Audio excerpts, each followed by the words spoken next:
Olá, sabe quando uma conversa que parecia super simples, de repente vira um mal-entendido gigante?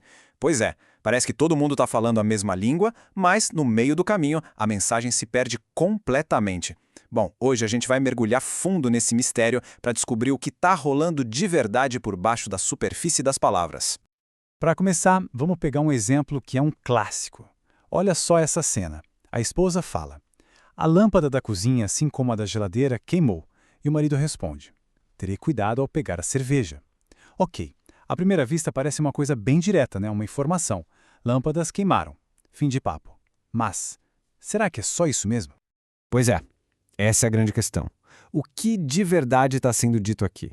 Porque por trás das palavras existe todo um universo de intenções, de pedidos, de sentimentos que não são ditos abertamente.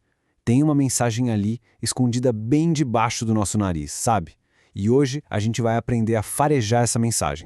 Ok, então, para a gente começar a desvendar esse mistério, a gente precisa entender uma coisa fundamental.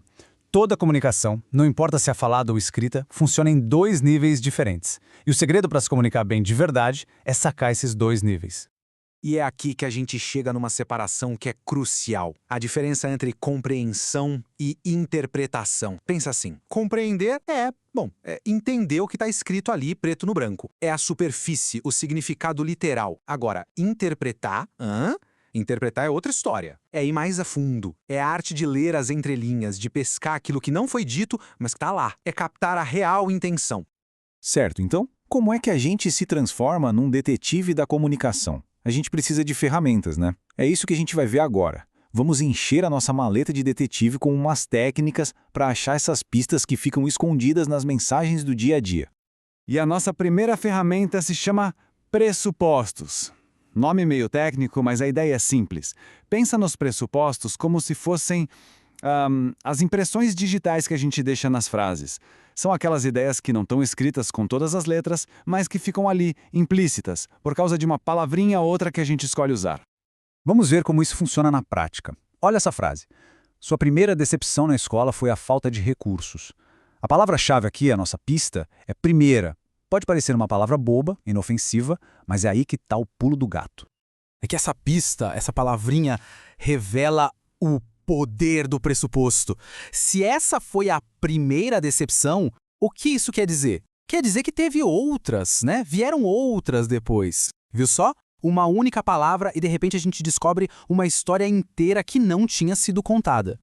Vamos para outro caso, então. Olha só. A chuva constante tornou-se um risco para a lavoura. Aqui a nossa pista não é mais um adjetivo, é um verbo, tornou-se. Esse verbo indica que algo mudou, que uma coisa virou outra. E o que isso revela? Bom, o verbo tornou-se pressupõe que, antes desse momento, a chuva não era um risco. Talvez ela fosse até boa, bem-vinda, quem sabe. Isso mostra como até a escolha de um verbo pode carregar um monte de informação escondida sobre o que aconteceu antes. Beleza, vamos colocar mais uma ferramenta na nossa maleta. E essa é poderosa. É o seguinte, a escolha das palavras nunca, mas nunca mesmo é por acaso. Cada palavra que a gente escolhe usar revela não só o que a gente quer dizer, mas também o que a gente está sentindo, qual é a nossa intenção. E isso nos leva para um outro conceito-chave, a diferença entre denotação e conotação. Denotação é fácil. É o significado de dicionário da palavra. O sentido literal, objetivo. Já a conotação é a vibe da palavra. É toda a bagagem emocional, cultural, subjetiva que ela carrega junto. Para ficar claro, olha essa frase aqui. O homem entrou no prédio. Simples, né? Neutra, direta. O verbo entrou é pura denotação. Ele só descreve uma ação. Não tem julgamento nenhum aí. Agora, segura essa. E se a gente trocar uma palavra? O homem invadiu o prédio. Eita, a frase mudou d'água para o vinho, né? Invadiu é uma palavra com uma conotação pesadíssima. Ela grita ilegalidade, violência, agressão. A imagem que vem na cabeça é outra, completamente. Esse é o poder da conotação. E para quem já está se sentindo confiante e quer ir para um nível mais avançado, tem mais uma coisa: as figuras de linguagem. Elas são basicamente recursos que a gente usa de propósito para deixar a mensagem mais forte, mais expressiva, mais criativa.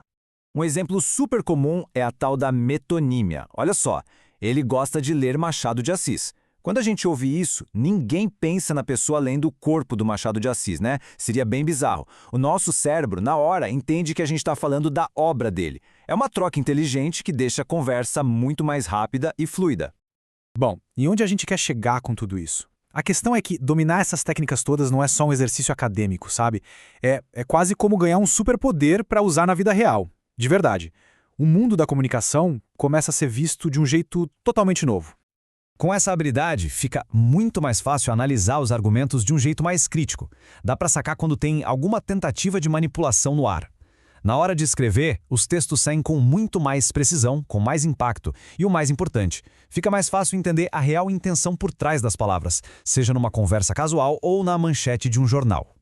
No fim das contas, a comunicação é como um código. E agora que algumas das chaves para decifrar esse código foram reveladas, a pergunta que fica é: que mensagens ocultas que antes passavam batido vão começar a saltar aos olhos por aí? A caça ao tesouro está só começando.